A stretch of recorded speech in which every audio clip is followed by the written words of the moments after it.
Welcome back, guys, to another episode of Bow Hunt or Die.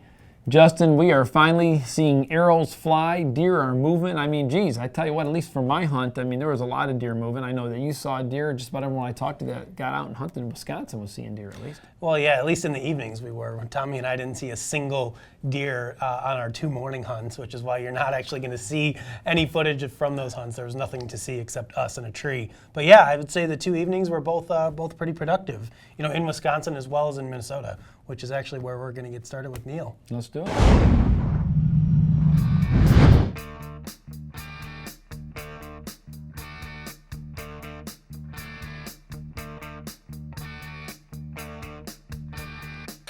All right, well, here we are. Today is opening day of Minnesota's archery season. Absolutely perfect day today. We got a little bit of clouds, but looks like they might be clearing out. Nice west wind. Had some rain yesterday, which was good. Actually, a lot of it. It really poured, and now it's kind of dried out. Got a little bit of a west wind, and heading to one of my favorite spots. I'll tell you about it once I get there, but it's my food plot I put in this summer, and I guess it just turned out awesome. I haven't seen it here in 2.5 weeks, but the landowner said it looks like a green carpet. So we'll get in there and see what happens.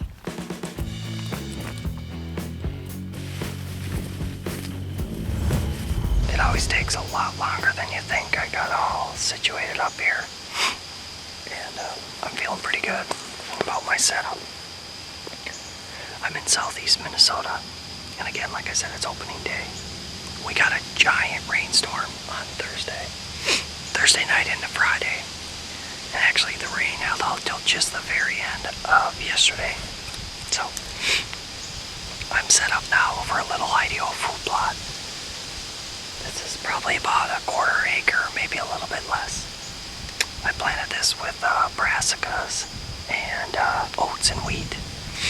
And it came up pretty nice. I'm pretty happy with how it turned out. Tons of tracks and all kinds of stuff in here, so I'm gonna get set in here, get situated. It's early, I still got plenty of time, but get myself set up, enjoy the scenery, and wait and see what happens. Bow hunt or die. And the thing about opening day that's the toughest. 1, everything takes longer than you expect. And 2, you can't remember what a deer sounds like. And so everything sounds like a deer. So I was sitting here trying to do an interview, and I thought I heard a deer, and sure enough, it actually was one. So I barely could see him, but oh, there she is right there. It's a doe. Good doe.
Been a really exciting evening so far. I was just giving an interview, getting situated. You know what that first hunt of the year is. You're on pins and needles. Everything you hear sounds like a deer. Well, sure enough. 2 times giving an interview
look up, and sure enough, I see this buck right here, right in my shooting lane out of nowhere. He's first time I see him, he's 30 yards. It's a 3-year-old buck that I call the Little Surprise. Gee, thing's making a ton of noise. Anyways, he's a beautiful 3-year-old for sure. And when I sent the picture to Justin Zarr, he was like, "Oh man, you gotta pass that deer." So I told him if I did, I would mention him on the show. So that was for you, Justin. I don't know what I was thinking, but it was good. It was a fun encounter to see him. That was a dandy buck, but any other 3-year-old I'll shoot. That thing is gonna be an absolute pig. Well, I know that absolutely took a lot for Neal to hold back and not let an arrow fly. There's a little bit of a debate going on here between me, Neal, and Justin. We're all arguing, so we're going to need your guys' help to figure out if this buck is a 2-year-old or a 3-year-old. Justin thinks it's a 2-year-old. I think he's a big 2-year-old. I thought it was a 2-year-old. That's why I told Neal that he needs to pass that deer. If I thought he was a 3-year-old, knowing Neal, I would have told him to shoot. But man, I think that deer just has the genetics to be able to blow up into something huge. And granted, the neighbor might shoot him. Neal may even shoot him later on this year. You never know if he walks by him again. But personally, I think that deer, give him another year or two, and man, he's gonna be a mega giant. All right, well, let's make sure that you guys tune in on this one, chime in, whatever you call it. Leave your comments, leave on your Facebook feedback. and on the website. Let's put it in And both YouTube. places. And YouTube. All right, all 3 places. We want to know. Do you think it is a 2-year-old or do you think it's a 3-year-old? So we will let the public decide, apparently. So cool hunt from Neal. Definitely a good start to the season. Yep. It's nice to see that nice racked buck. Your first time out. So hopefully that food plot that he's got there pays off for him, and he can get a little bit of a bigger buck in there. Come later this year. Todd, next up we're going to join actually me and Tommy in Wisconsin for opening weekend. So let's hop into that hunt now.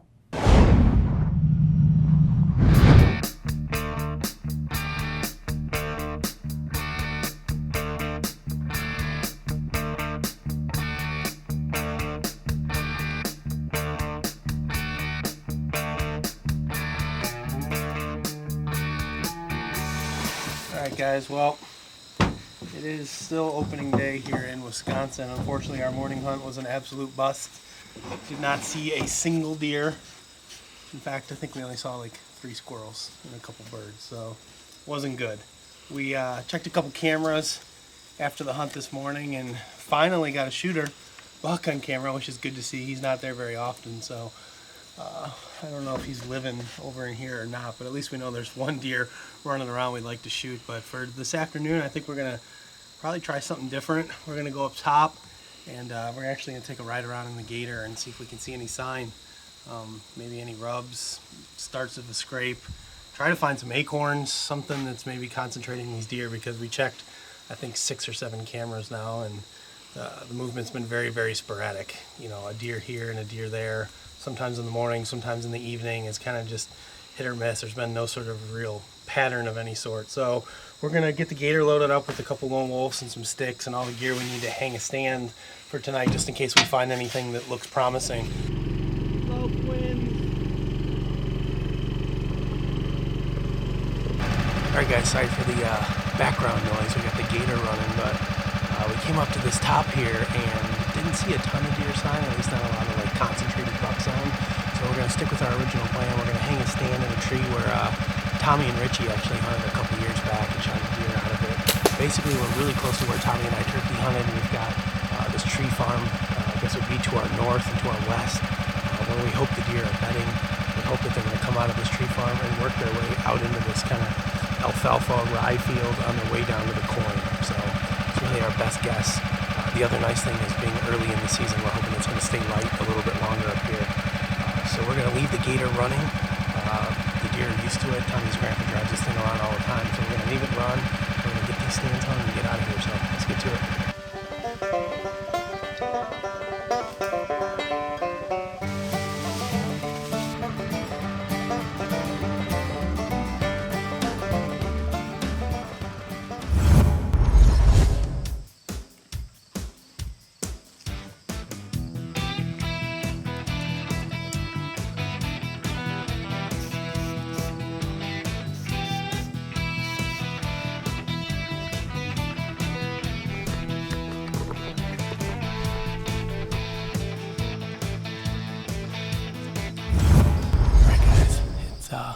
day here. Wisconsin 2016, first evening hunt of the year. We just came in and put up this set maybe an hour or two ago.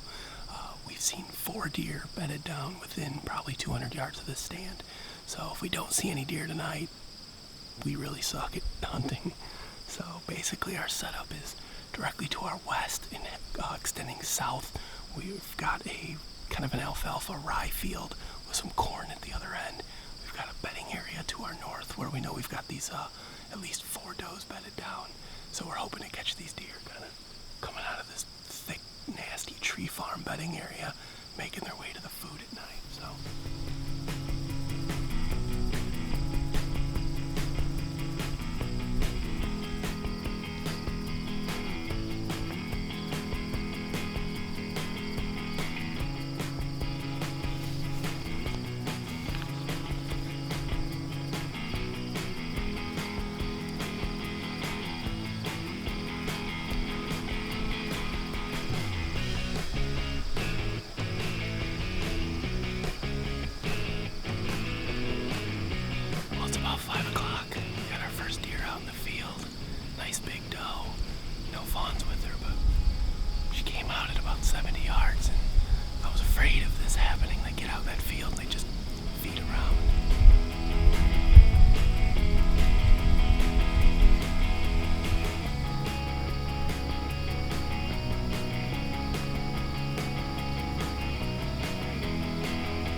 All right, well, that was a pretty close call.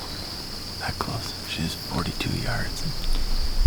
I didn't want to take my first shot of the year to whitetail 42 yards. I felt like that was just a little bit too far, so she worked across the field, then worked back, and then got a little squirrely and disappeared, but we still got a lot of time, so. And we got a nice little small buck in the field, too.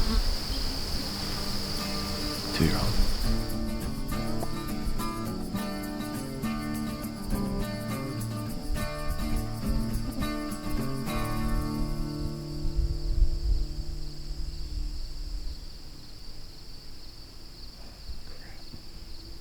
Get your bow, dude.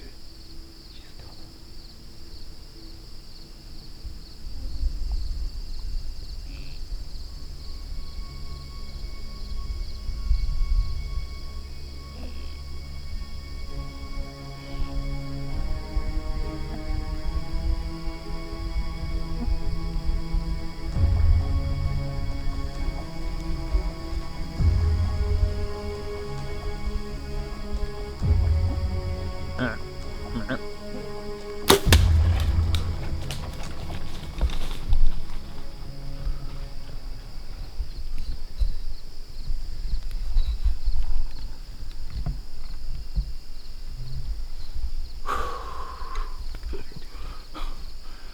Smoked, right?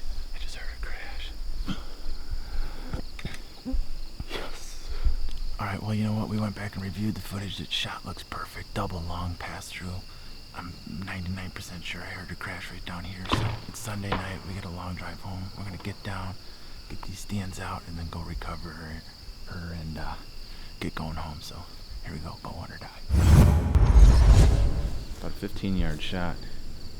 The arrow passed through her, but it stayed in her for a little bit, so she took off running right down this lane.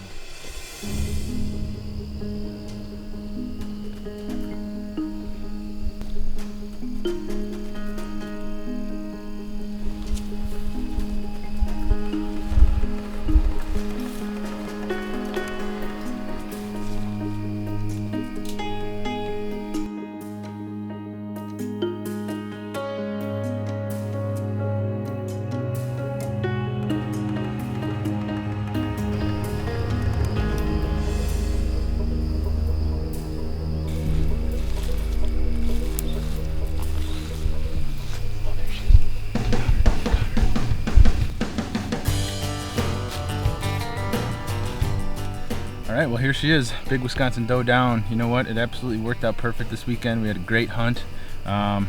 This was the big doe that broke away from the group and came on down, presented us with like a 15-yard shot, and it was awesome. You know, she was directly downwind of us, and I couldn't be happier. We were, you know, nervous about sitting the stand due to the wind, but all the things that we've been doing with the dead downwind and the scent lock and scent crusher bags, I mean, it was just absolutely awesome. Proof's in the pudding. She was directly downwind, 15 yards, never knew we were there. And, you know, made a great shot on her. I'm shooting those new double cross broadheads, and, you know, perfect pass through, huge blood trail the whole way here. So, super excited. Great start to the deer season, and got some meat for the freezer. So, till then, bow hunt or die. Well, as you guys saw, we had a great weekend of hunting. You know, I mentioned earlier the morning hunts were absolutely dead. You know, we had a full moon, extremely warm temperatures for this time of the year. I just think the morning activity just wasn't happening. But both evenings we saw a ton of deer up on their feet. Actually, we saw more deer on their feet than I thought we were going to. And, you know, on the second night, you know, hanging that stand midday on Saturday eventually paid off on Sunday night, you know, and Tommy was able to harvest that nice doe. Yeah, I mean, definitely looked like a trophy doe in my opinion. I mean, made a great shot, didn't go far at all. He's using that new double cross, which got to pass through. I mean, it looks like it performed exactly how we were hoping that broadhead was going to perform. When she runs off, the arrow's hanging out the other side. It's probably like caught up by the fletchings. She only ran, you know, 10, 15 feet, and the arrow completely fell out. As you guys saw in the footage, the blood trail was amazing. I mean, it was probably one of the best blood trails I've ever been on. It was a pretty quick recovery. It was kind of nice because we were able to drive the truck within about 30 yards of where she fell. So it made for a nice short drag. You know, got her tagged, got her called in, and we were on the road headed home, trying to make the wives happy. I'm still trying get home on Sunday night. I'm still trying to figure out how you caught up to us. Well, you were kind of driving like an old man. I mean, you were doing the speed limit, and I was like, I was actually going to call you and be like, Just speed it up, man. We got to get home I Sunday was night. shocked. I mean, I was like, man, next thing I look over and there's Justin and Tommy, staring down at us. But No, it was a good weekend's hunt. Speaking of hunting in Wisconsin and this whole trip, Todd was actually driving home from his property. He had a cool little hunt opening weekend on Sunday night, so let's watch that hunt now.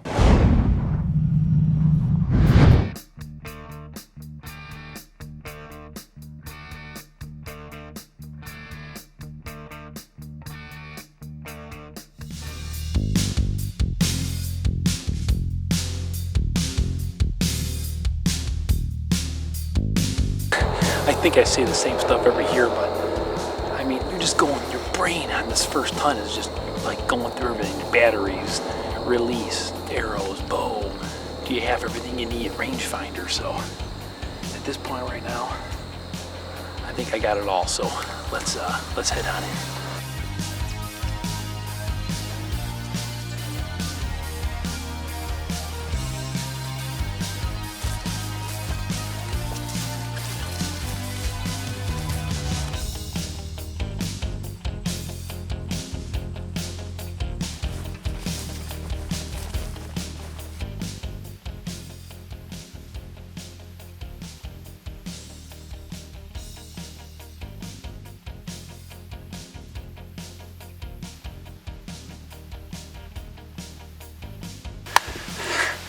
I don't care how big the buck was.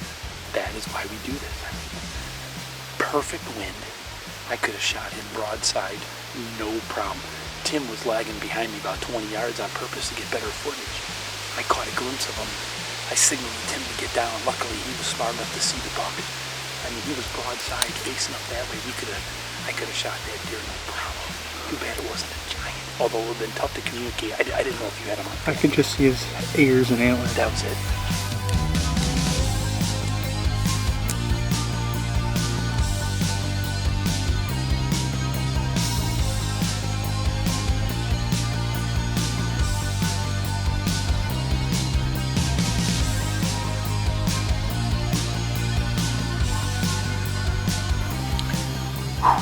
Well, it definitely was not easy getting Tim in this tree. I forgot how crooked this tree was, but we were able to use this limb off to the right here, so it's a little funky. We're a little bit further away from each other than we would like, but the wind is perfect. It's a beautiful set, so first hunt of the year, 2016. Let's hope it's going to be a good one.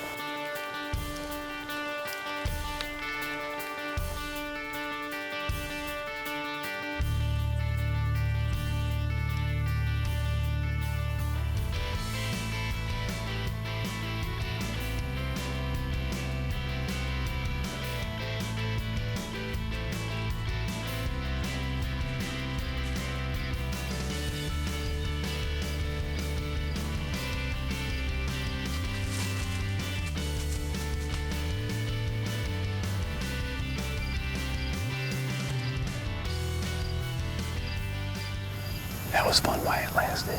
Thank goodness that wasn't our trophy though. The good news is the buck went that way even though it got a little spooked. We're getting a little bit of downdraft right here. Hopefully they stay on this side of the tree like they're supposed to, but we'll just have to wait to see what happens.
that was a trophy raccoon.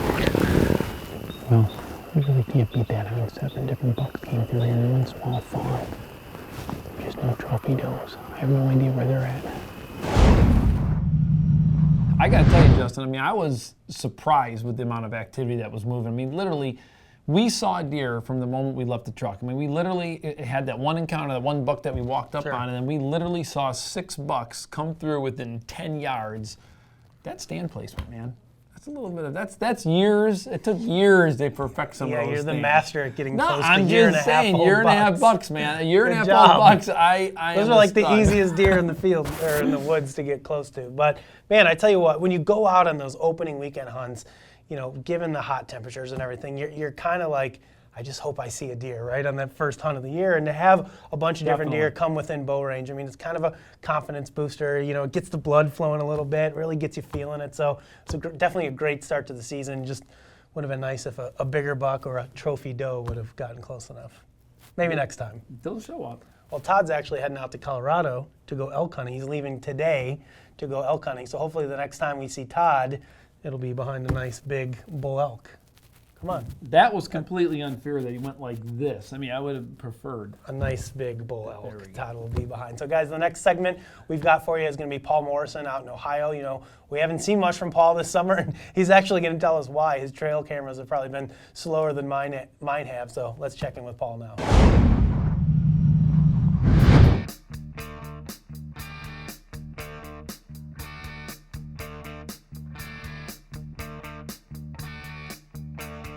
Well, folks, welcome to Southeastern Ohio.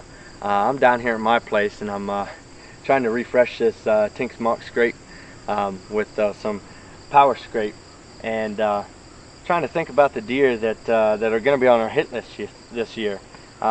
Unfortunately, we haven't got very many pictures, really good bucks this year. We got pictures of a bunch of small ones, but nothing that's really going to be on our hit list.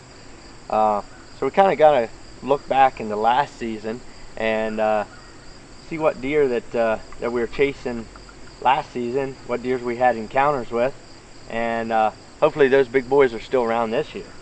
So thinking of last year, and some of the most memorable hunts for me was within the first couple weeks of the season, I had a ground and pound hunt right on this this food plot here, and had an encounter with a great 8-point, and I elected to pass on him. The shot was a little bit far, and he was a 3-year-old deer, and just a beautiful 8-point. He came right down through the food plot, and could have shot him, but you know, just a little bit far, like I said. Anyway, I was able to get pictures of him all year, and he made it through the season, believe it or not. As much hunting pressure as we have around here, he made it through the season, and late season he was still here. So I didn't get his sheds or anything, but I know that he made it through. So that's going to be one of the most excited I am to see what he turned into. You know, as a 4-year-old 8-point, I don't know if he blossomed into something a little bit bigger, but unfortunately, like I said, we haven't got any pictures of him, but we know he's here, and we actually put in a new food plot up on top. We grabbed the 4-wheelers and turned up the dirt and put in a nice little heartland plot up there. That way maybe he can do the same thing as last year. He loves that early season greenery, and maybe he'll make his way up there and we can kill him this time over it. So we put in a lot of hard work on it, and it's coming up good, and I'm hoping that we can kill a really good buck over top of that this year. So I'm getting this, like I said, I'm getting this mock scrape started here with the power scrape. Got a camera set up over top of it. Hopefully a couple of these bucks that I haven't got pictures, maybe perk their curiosity and they come in and start working these scrapes. Maybe get some good footage on them. Man, the second deer that I'm really excited to see what happened to him, if he made it through. And once again, I don't have any verification that he did make it through, but I had a really great encounter with him. It was about 150 yards from here, down in the woods in one of my lone wolf sets, right next to a creek. I had a great rut hunt. And this big 8-point came running down, crashing through, chasing this doe, a little buck. He was running the buck off, and he'd get pinned off, and then he'd run the doe. Anyway, we had a great encounter. He came up and snort wheezed underneath me, and I passed him at about 12 yards.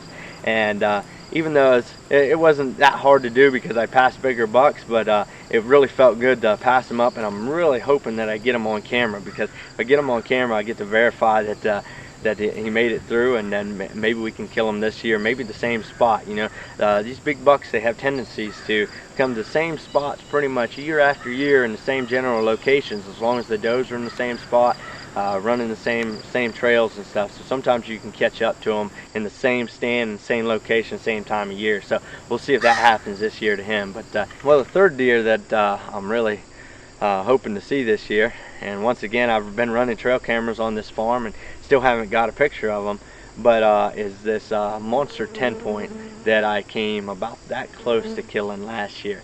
And the reason being for me not killing him last year was I didn't know exactly what lanes he was using, what trails he was using coming in, so I wasn't able to clear a big enough shooting lane. And you know, hindsight being 2020, if I would have waited till he came out into the bigger shooting lane instead of panicking and trying to stop him in a small five foot window, I probably would have had a really good deer on the ground.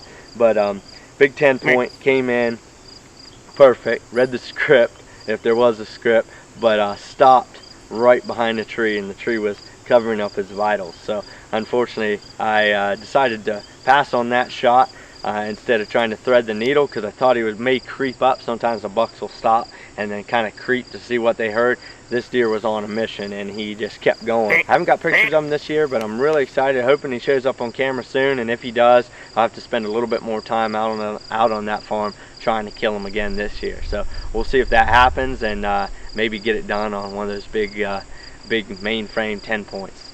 So that's my third deer that I'm really excited to hopefully get after this year, and you never know, maybe I'll get lucky. Well, Todd, Paul's definitely, you know, had some great encounters last fall with those deer. It will be interesting to see whether or not they show up, you know, this fall on any of his trail cameras or encounters. I'm in a much similar situation where most of the deer that I had encounters with last year that I've been looking for all summer haven't showed up on my trail cameras. So it is a little nerve-wracking when you're heading into the season and none of those bucks that you're looking for have showed up on your cameras yet. So both Paul and I have fingers crossed that they're going to show eventually. But I got to tell you, I mean, I think that's one of the favorite things, you know, with having trail cameras and just having that data. I mean, I know some people think we're dorks for naming our deer and stuff like that. Oh, speaking of naming deer too, that's something else we need to go over and we can't forget. But it's great. It's great to be able to track them from year to year and be able to chase them. So but it can be frustrating when they don't show up on camera. That's a little unnerving, especially as the season gets closer. But what are you going to do? So Todd, we got another great segment. We do for you. What do we got? Well, we were lucky enough to have the owner, Dan Drake from Scent Crusher, stop in here at the office actually just a couple of days ago to explain us a little bit more about how his products work. Obviously, there's a whole science behind it, so it's more than just sticking your clothes in a bag, obviously. Sure. So, and we had some fun. Actually, you weren't. At my expense, of course. So. Justin wasn't here, so his shirt got some skunk smell on it, but it's okay now. All right, well, guys, let's learn a little bit more about Scent Crusher products with Todd and Dan Drake. Dan, we really appreciate you being able to make it to our studio here today. I mean, first things first is, one of my first questions for you is, how in the heck do you decide to get into the hunting industry with Scent Crusher? Sure. Well, about 5 years ago, I had an employee whose son had run across a football field and opened up a wound on their shoulder and got a MRSA infection.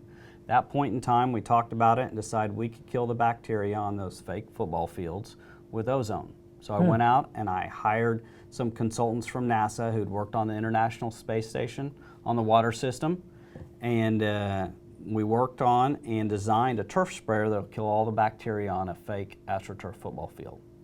From that, we learned, wow, the killing power of ozone's unbelievable. You can kill all the bacteria in a heartbeat, which is the root of all smell and odor. So then we designed a line of hunting products that does exactly the same thing.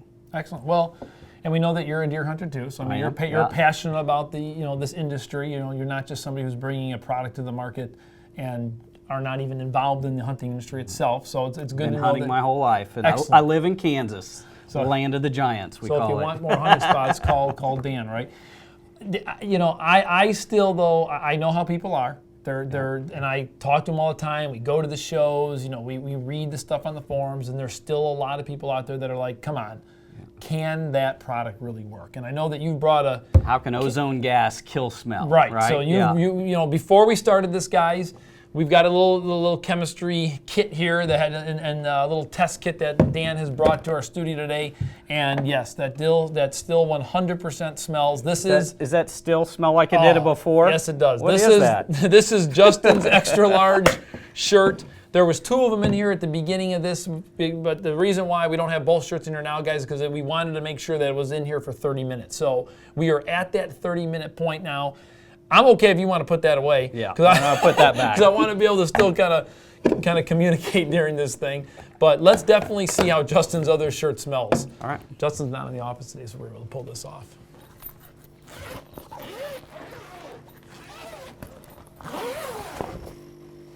All right, so this is Justin's shirt, and it's gone. I mean, that is unbelievable. It's not there. You know, and I think that's how people know ozone works, is they can take the stinkiest thing they own, throw it in the bag or the closet, it's their stinky shoes or hunting hat or whatever it is, and in 30 minutes it's gone. So this was an extreme test. Skunk isn't what people use normally. I still want to put a little bit of skunk on this and put it back up for when Justin puts it on for the next show. But no, guys, I mean, there's no question about it. I mean, the smell is gone. And I mean, if that's not enough proof for you to be able to want to get that next level on your whitetail hunting or whatever type of hunting you're doing, I don't know what is. Because I'm telling you right now, that is skunk smell. I did the test. I was right here. I was a part of it. And this does not smell anymore like skunk. Now, we've got more than just, of course, this closet, product back here. What are some of the other products that we do have? So we want to design a whole set of products, from the washing machine to the car to the closet to your boots. The first one here is the Ozone Go. It goes in your car, you plug it in, generates ozone, and it'll kill all the smell and bacteria at the last place you are before you walk to the stand. Nice. And I know you have a dog. I've got 4 dogs, and anyone who owns dogs that are wet and smelly, I'm telling you right now, I've done this, I've tested this myself too with wet dogs. I would be honest, I didn't think it was going to get rid of all the skunk smell in this shirt, and it is gone.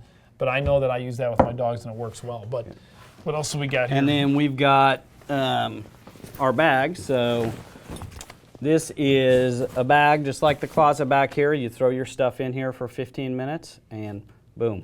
Kills all the smell and bacteria. And there's a cord that's connected to the bag. It'll work in your car. It's 12 volt, or you can plug it right into the wall at home. Okay, excellent. I was in Oregon just last week using this bag, and I did have one of the hunters in camp kind of walk up and was checking out the bag, and he did see the one cord going in because he asked me how it worked.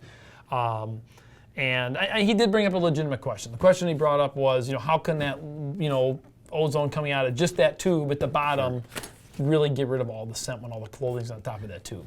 Gas fills the volume of a container, so it'll totally fill the size of the bag. We size the generators and timers right to kill all the bacteria that sits in there.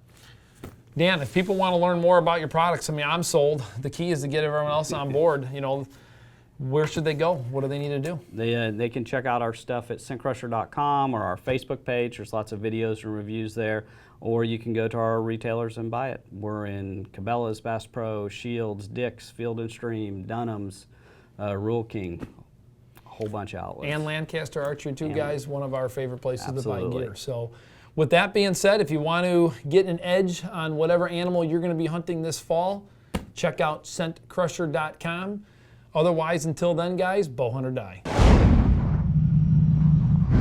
Well, thanks again to Dan for stopping by. As you guys saw, unfortunately you couldn't smell it. We haven't developed that technology yet, but the stuff truly does work. If your gear is funky, if your boots stink, if anything smells, I'm telling you, you put it in the bag, you turn the ozone on, and the odor is gone. And just a lot of people don't believe us until they try it. Let's keep the fun going here, Justin. You stay in tune. Here, we got it right here. You didn't get to smell this.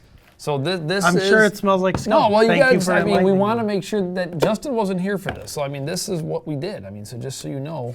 Yeah, I'm aware. Thank you. It's bad.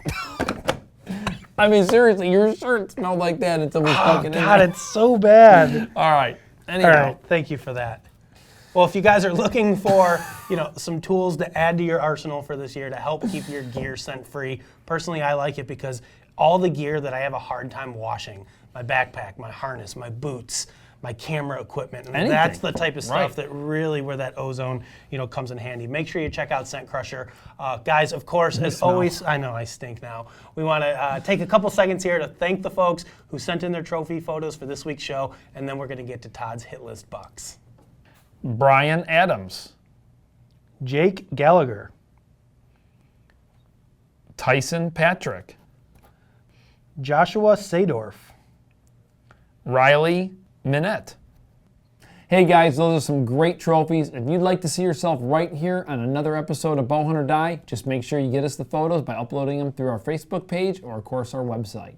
Justin, with that being said, let's go ahead and get my buck's name. We had a lot of people submit different names, of course, not only just on our website, but YouTube, and some people were texting me personally. But first off, buck number one, we're going to go with Lumberjack. You know what? He rubs that tree. I like it, so we're rolling with Lumberjack. So, John Fowler, thank you for helping me with that one. The second buck, we're going to go with Longhorn, and that was Joe Davenport. So, Joe, thank you for that. Kind of a fitting name. He's got those big, long beans. I like it. I like it. It's going to be a good one to remember. And the last one we got is Forklift. Who was that, Justin? That was Brendan Quirian. Yep, Forklift. So those are the three hit list. I have no idea why he's called Forklift. Is there like a point? Does he have like? I don't know. I like it. I just liked it. That was one where I just liked the name, and for me, it's kind of like being easy to remember. My suggestions of Can't, Kill, and Me apparently weren't good enough for Todd. Can't, Kill, and Me. Those are not the bucks that I want to be chasing this fall. But hey, guys, with that being said, this episode's running long. Until next time, Bowhunt or Die, guys. For more exciting action, be sure to follow us on Facebook, Twitter, and Instagram, and receive live updates from our team members, as well as the latest happenings in the bow hunting and archery world. Be sure to share your photos, stories, and experiences as well. And don't forget to pick up your official bowhunting.com and Bowhunt or Die gear by visiting bowhunting.com/gear. We have a full selection of hats, shirts, decals, wristbands, and much more. Hi, Brando. Welcome to another show where we talk about deer and deer hunting. Deer hunting, deer's getting shot, Bowhunt or Die, big deal, Neal. Passing the little surprise. Proud of Neal. So, what? Whose fault was it? Fault was what? Yeah. Brad Pitt or Angela? Oh, God.